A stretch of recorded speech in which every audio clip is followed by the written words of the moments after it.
Welcome everybody to Cup with GUP Tuesday Tidbits, a new segment. Talked about this last week. Gonna run this most Tuesdays. This one's a little bit more special than even I thought it would be. Normally gonna be a 5-10 minute, just kind of finish my deep dive type deal, bring you guys in a loop where I'm at, what I see, maybe some betting things. But now I'm, kind of a little bit of a surprise. We got the Masters pricing out about an hour ago or so. So I added on a little first look for the Masters. We're going to have, mentioned this yesterday, going to have that covered wall to wall. We are still 9+ days out, but I mean, who doesn't want to talk about the Masters a little bit early? So did a little few notes there just on first glance, first pricing, what I think. Many more to come on that. Still have the Wednesday movers and shakers tomorrow. That format will stay the same. Trying to get a little more day-to-day stuff on golf for you guys. MLB opening day starting soon, which I think technically will be Thursday. So Todd's got that rocking and rolling. NASCAR. If you didn't see on Twitter yesterday, I obviously had a great day. Hit for about almost 17,000. All thanks to Ryan and his great coverage, coupled with the Green Machine, which is, it may not be the best of the best with all the options that most optimizers have yet, but there's some of that we're not going to do. That's not our MO. That's not how I believe in optimizers. We're going to make it the way we want it to work. And it continues to get better day in and day out, and especially week in and week out. But, match play did well. We're going to keep adding to it as we approach NFL season, but in college football, because I think we can do some things there that no one else does. So we're going to continue to add to that. Add the stackability type stuff for baseball, MLB, even NASCAR. Some people like to stack, drivers. They like to stack, Ford, Chevys, or teams, stuff like that. All that's coming. We've told you this probably in December as we continue to build upon the foundation that we put out there. Couldn't have had better response from the community so far. So appreciate all that. As always, right now, for the next 10, 12 days or so, use the code MASTERS, get 30% off. Plus, you get a free 7-day trial. So right now, you can join right now. Your first 7 days are free. If you don't like it, cancel out. You never get charged. No harm, no foul. We just want you to come check us out. Check out the Slack community, which is like no other. As anybody in Slack can attest to, if I win, you win. So last night, I gave away, I don't know what it wound up being, well over $500, close to $1,000 of my personal money and merchandise stuff. Off of the win. If I ever hit big, I always get back to the community. I don't promote it. I don't put it out there. It's really no one else's business other than the GC community. It's not something I don't want people joining just for that reason, because it's just a genuine type deal that I like to do to give back to others, give them a chance to be in stuff they've never been in before. Got 2 guys that are going to be in the $200 single entry this week for $30K up front on the Valero Texas Open. So excited about that. That's just another perk for being in there. You get a bigger discount on the merchandise, among other things. Listener League will be in this pod. Hopefully we get this filled up quick. Nicely as DK could be, they went ahead and bumped us up to our biggest Listener League ever for the Masters. So I convinced them that we will fill the Valero Texas Open by tomorrow, midday. I hope so. Don't let me down, guys. So go fill it in. If you had never played it, played it. And they're going to give us our biggest Listener League ever, 700 entries next week. Still 3 max, still flat payouts, all that good stuff. But hopefully I have it out today. They're trying to, but if not, by tomorrow when I do the movers and shakers, they're pumped. I'm pumped. It's a big step for us. Like, I'd like to fill that thing super early and show DK what GC community is all about. But getting this one first. So it'll be in there, go in here. Even if you only want to do one, go ahead and do one. But if you want to do 3, that's awesome as well.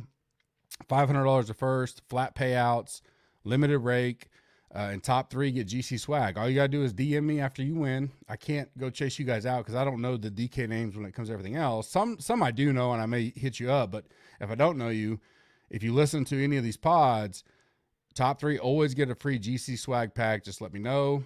You also can use the code MASTERS to get 30% off any merchandise. If you're a non-member, if you are a current member, you get a bigger discount. We published that. You guys know that. YouTube comments. We put this on yesterday's pod for the Smash Factor. I will list those winners tomorrow. So make sure you go watch yesterday's video. Leave us a comment in there. I'll announce those winners tomorrow. Next week's winners will be huge. You can get into that drawing by yesterday's pod, today's pod, tomorrow's, any pod we ever do. If you leave a comment on the things I ask you to do, you're in the big drawings. iTunes rate and review will be huge next week as well for the Masters. Today, I want to know, who is your pick to win the March Madness, which will be the Final Four now after tonight. So you don't necessarily have to put it in real early if you don't want to, but who do you think will win, college basketball national championship? A little bit different, but I just want to hear who you guys think will win. Not only we got winners tonight, but we already have 2 in the Final Four. Kind of guess, if you want to, who you think will win, and then go on. Just leave it in there. You don't have to have the winner. It never does. I just want you guys to leave the comment. Be interactive in that. It'll be a good deal. My new thoughts, just kind of tidbits for the Valero. There's 3 guys I'm kind of coring in on, looking at a lot, is Cam Davis, Siwoo Kim, and Harold Varner. I really like those guys this week. All the deep dive, all the data, pricing, all that in. Really looking like potential, glorious nucleus article if you guys watch that, or if you guys read that for our premium members. I like those 3 guys a lot. Not moved off them a ton. Going up and going down, definitely have some guys we'll talk about, but especially tomorrow, but just kind of a core pick. Those are my 3 right now. Tier 2 would kind of be Gim, Aaron Wise, and Palmer. I've listened to about 6 podcasts today, so I'm about a halfway through or so the whole ownership type deal I'll try to do and get ready for tomorrow, our big push to the close. But I don't think – I've heard bits and pieces of all those guys, but I don't think they're going to be like grossly over-owned or anything like that. Whereas Davis, Siwoo, and Varner, I don't think Siwoo really will be. I don't think I've heard a whole lot of them. I think Varner could be, and Davis for sure. But Gim, Wise, and Palmer are that tier 2 level of, I kind of like them right now. I like where they're at. I like where they could be this week. I like their game for this course. I liked them yesterday, but nothing changed there.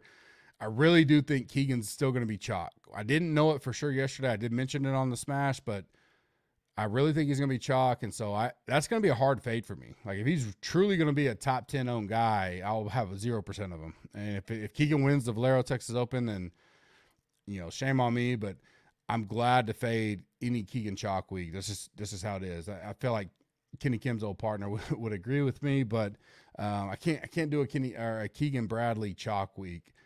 Matsu looks to be the lowest owned of the top. Obviously, I did my pod yesterday after DJ withdrew, so we kind of covered most of that, but I think he's going to be in that 9 to 12% range, and potentially could be my only 10K play this week. I do think that's becoming a little bit more of the industry norm this week. I think maybe a lot of people are saying fade the top, which I don't ever want to be on that train. So tomorrow is going to be important, whether you're a premium member, which I'll give you all the insight on E9 with Kenny Kim, or even in Movers and Shakers, I'll talk about it. But if you're going to get some lower ownership on those top guys, I certainly will take it. I just don't think that'll be the case. I think as much as people talk about it, yada, yada, week in and week out, those higher price guys will still get clicked, especially when you got a Jordan Spieth, Tony Finau, who are 2 popular players in DK. I don't think that'll be the case. And I think I could literally maybe play Matsu just because he's being low owned up there and then completely fade the rest. I'm going to be on Connors. I'll probably play him hard. I know he's going to be chalky. He probably will be the highest owned. I talked about that yesterday. But by fading that top range completely, I think that'll separate me enough that I go ahead and do what I want to do. Some early big movers for me, Will Gordon, Hoagie, and Sig.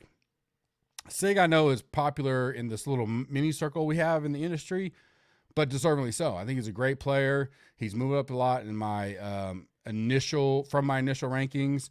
And then Will Gordon and Hoagie are the other 2 that I really like a lot that have moved up for me.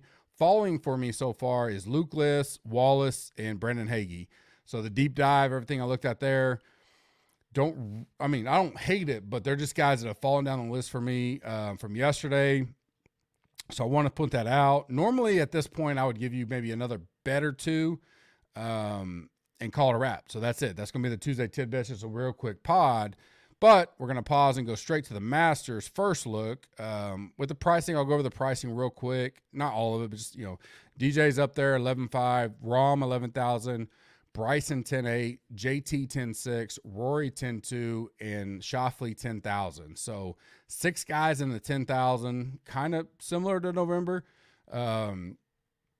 In the 9Ks, you have 1, 2, 3, 4, 5, 6, 7, 8 guys, which includes Brooks, which I'm not really anticipate him playing at all based on all the feedback we heard from the type of injury he had in surgery. I mean, it sounded like a 6-month type deal, so I can't imagine him playing at the Masters, but we'll wait and see. He hasn't withdrawn officially yet, so he's still in the field. He's still been priced in it.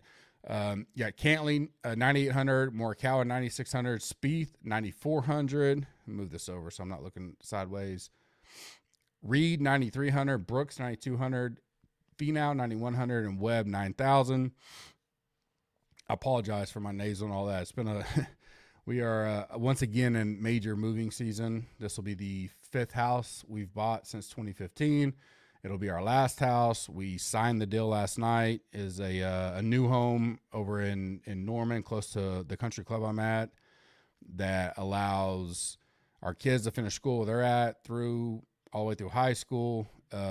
Allows us to settle in, be by our family, be close. Everything we've asked and wished for, and God's been good on the whole process that we kind of got this home. This home was a custom build home that someone backed away from, so it really became a really good deal for us, and we actually closed it all last night.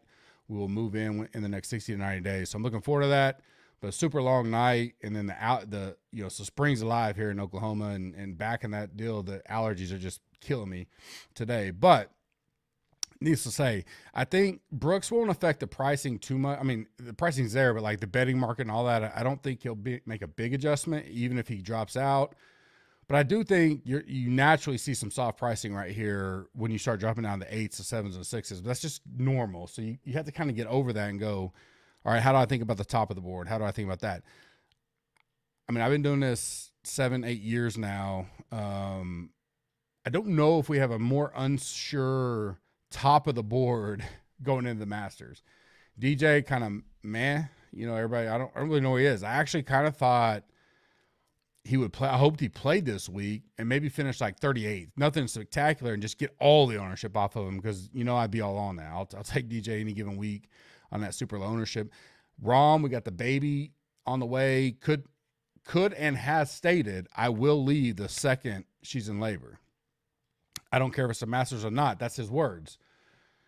I'm not sure I can play Rom in that situation, because now we're really close to her due date. I could bet him maybe or something like that, but man, you go overweight on him and she goes into labor, and I mean he's verbally said it. I'm out. Like I'm not missing the first birth of my child, or first child being born, which I totally respect and I have nothing against that. But when it comes to the game we're playing, I wonder, I mean, I'll have some of them if potentially everybody drives that home and he's low owned. Bryson, I faded him completely in November, and I probably will fade him again. I just don't think his game and mindset applies to the Masters very well, and I'll continue to fade him. I hope he gets talked up. JT coming out the win, looks good. Could see him there. Rory could be a steal at 10-2. I don't think many people are going to be super high on him. Never won here, obviously. Shoffley's always kind of that middle guy for me. We'll see how much he gets talked up. And then you get in the 9Ks, and I think you have tons of options there. They could, good. Cantley is a guy I'm high on. We already have 4 bets out for the Masters. Cantley, Finau, Spieth at 45-1, which I don't think many got that in. So I'm glad we have that. I don't remember the 4th one for sure. I'll go look at it, but I know we have Finau, Cantley, and Spieth locked in at probably the best numbers we're going to get them at going into next week. Scheffler coming off a good week. Sung Jae coming off a good November. It's a lot to talk about right now. The nice thing is, if you're on gupscorner.com using our tools, our lineup builder and everything, you can go in right now and start building models. I just built a model just to kind of get this going. I ran 150 lineups with my model just to kind of see what was showing, what was spitting out. And, you get a little excited when you see the master stuff. Did all that in less than 5 minutes. You can build a complete model, run 150 lineups on gupscorner.com right now in less than 5 to 10 minutes if you just want to, get a little excitement for next week. I really love Zalatoris right now. I hope that because he's the first time, and that seems to somewhat get overblown. And the reason why I say that is because we'll talk about this next week. We have all the time in the world to talk about it. I think a lot of people get caught up with he's a first-time player and he can't do well. Well, he's $7,300. He got in by getting into that top 50 last week, which I was so excited for. I will be all on him at the Masters. His game, I know the putting's extreme, but ball striking wise and everything he does, I will take a shot at 7,300. The narrative of being a first-time player, it matters to win, but he don't have to win at 7,300. Connors at 6,900 is kind of laughable. I think he'll probably be one of the highest owned, even if he doesn't do well this week, his ball strike and everything he has, 6,900 is just a great price. Neiman, 7,400, that's a lock and load for me. I loved him in November before the COVID came. He did play here in 2018. I think we heard this a lot in November, and I corrected our community, GC community, and said he played. He was an amateur. I was there. I watched him play at the Masters in 2018. He's played this course. I love him. I love his game for it. I was going to be all in on him in November. He obviously had a withdrawal to COVID, so I'm looking forward to playing him. Spieth, 9,400. It's kind of a yikes moment, but let's see how he does this week. That could wind up helping us. If he just looks like trash this week and everybody jumps off of him at that price, could get some low owned at a guy that we have at 45-1 locked in and plays this course great. I'm not going to get off that, but what I don't want to happen is Spieth the top 5 this week and he's chalk next week. I don't think I'd play that. Lots to come. We'll figure that out.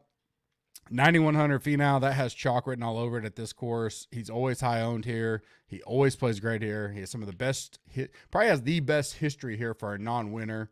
A little worried about that. Molinari at 7K, I really like. We saw what he did in 2019 when Tiger won it. He was right there. His to lose going into Sunday. Him, Finau, and Tiger really were in the final group. I like it. He's been playing so much better. That's a super cheap price at 7,000. If he makes a cut, you're ready to go. CT Pan, the man, got me 50K last November at the Masters on Sunday, 6,400. He finished strong on Sunday. I like him. I like that he'll have a little bit of recent comfort here and did well on Sunday. So kind of some momentum, some juju going into here. So I like CT Pan. And I already talked about Sung Jae. He's the other guy that I think I like a lot. I could see him being very popular, but super, super, super early Masters talk. But I want to get that in there since I was debuting this Tuesday Tidbits. Looking forward to tomorrow. I'll see you for Wednesday's movers and shakers for the Valero Texas Open. Be sure to come check us out. Masters gets you 30% off. It includes a free 7-day trial. And I'll see you tomorrow. You guys have a blessed day. Thank you.